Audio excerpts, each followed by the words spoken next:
கோரிக்கைகள் 100 கோரிக்கைகள் வைக்கிறோம், 1-2 தான் நிறைவேறுது, 98 99 நிறைவேறல. அதுக்காக கூட்டணி விட்டு வெளிவாங்க.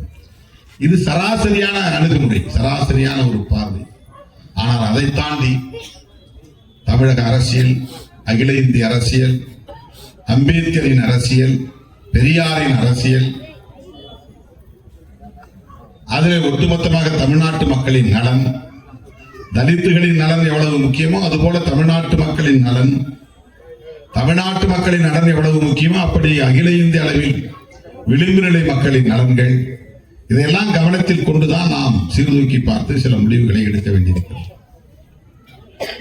அரசியலில் நிதானம் தேவை, சகிப்புத்தன்மை தேவை, பொறுமை தேவை. நமக்கு ஆதரவான சக்திகள் யார் என்று அடையாளம் காண்பதில் ஒரு தெளிவு தேவை. கொள்கை அடிப்படையில் நம்முடைய பகைவர்கள் யார் என்பதை முடிவு செய்வதில் ஒரு துணிவு தேவை. அதனால்தான் வெளிப்படையா முடிவெடுத்து சொல்றோம், பிஜேபி, பாமக இந்த 2 கட்சிகளில் இருக்கிற அணியில் நாங்கள் ஒருபோதும் அதிமுகவோடு சேர்வீர்களா? சேரலாம், பிரச்சனை இல்லை.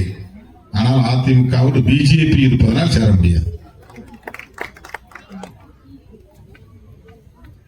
நீங்க இப்படி கதவெல்லாம் சாத்திட்டீங்கன்னா உங்களுக்கு என்ன ஆஃபர் வரும், என்ன உங்களுக்கு பயன் கிடைக்கும்?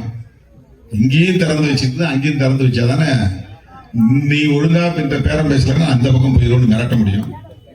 இங்கே நீ ஒழுங்கா நான் கேட்கறத கொடுக்கணும்னா நான் இந்த பக்கம் போயிடுவேன்னு மிரட்ட முடியும். அப்படி மிரட்டி தானே அரசியல் பண்ணணும். அப்படி ஒரு அரசியல் எங்களுக்கு தேவையில்லை.